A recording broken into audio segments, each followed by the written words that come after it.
Seat নিয়ে টালবাহানা চলবে না, চলবে না।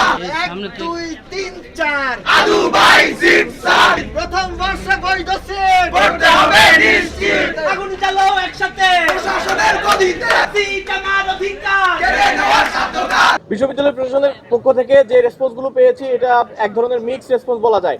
তারা কিছু জায়গায় আমাদের আশা দেখিয়েছেন, আবার কিছু জায়গায় আমরা তাদের যে রেসপন্স সেই রেসপন্স ধরে আমরা দেখতে পাচ্ছি যে তারা সময় ক্ষেপণ করার চেষ্টা করছেন।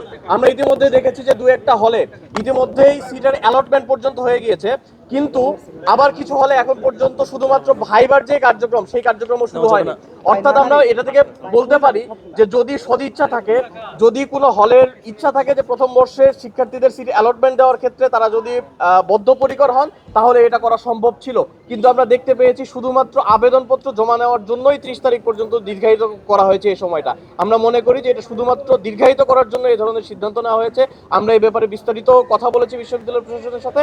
আমরা হলগুলোর তালিকা চূড়ান্ত পাইনি যে কোন কোন হলে কোন কোন শিক্ষার্থী ছাত্র আছে, এবং সবচেয়ে দুর্ভাগ্যজনক ব্যাপার হচ্ছে হলের সিট দেওয়ার জন্য যে সিট প্রণয়ন নীতি সুনির্দিষ্ট নীতিমালা দেওয়ার কথা ছিল সেটিও চূড়ান্ত করেনি।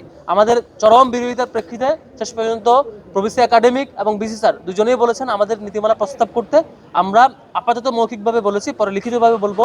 স্পষ্টত অবশ্যই যাতে সেশন বাইন্ডিংস থাকে এবং অবশ্যই যাতে রিয়েট নেওয়ার প্রবণতার দিকে ঝুঁকে না যায়। যারা রিয়েট নেন তারা যাতে এই সিট নীতিমালার মাধ্যমেই সিট না পাওয়ার যদি সিট বাতিলের দিকে যায় এবং সিট যাতে তাদের সিট যাতে বাতিল হয় এবং প্রথম বর্ষের শিক্ষার্থী যাতে প্রায়োরিটি পায়। যেসব শিক্ষার্থীরা হলে রয়েছেন, সিট মেয়াদ শেষ হয়ে গেছে, তাদের যাতে আনুষ্ঠানিকভাবে বিদায় দেওয়ার একটা কালচার শুরু হয় এবং প্রত্যেক শিক্ষার্থী যাতে সিট পায় আর কি।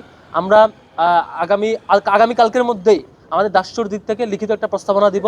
সিট নীতিমালা কেমন হওয়া প্রয়োজন, কেমন করে নীতিমালা থাকলে রিয়েট নেওয়ার প্রবণতা থাকবে না এবং প্রত্যেক শিক্ষার্থী নিয়মিত শিক্ষার্থী থাকবেন। অনেক হলে মেয়ের মাঝামাঝি পর্যন্ত সময় দেওয়া হয়েছে সিট সার্ভার ব্যাপারে, সেটি সময় কমিয়ে নিয়ে এসে সিট নীতিমালার আলোকে দ্রুত সময়ের মধ্যে যাতে সব শিক্ষার্থীকে এই সিট দেওয়ার যে সিস্টেম সে আওতায় নিয়ে আসে। এর বাইরে যেসব শিক্ষার্থীরা সিট পাবে না তাদের জন্য আমরা আবাসন বৃত্তির জন্য আলাদা করে সেই মডেল প্রস্তাব করবো ইনশাল্লাহ।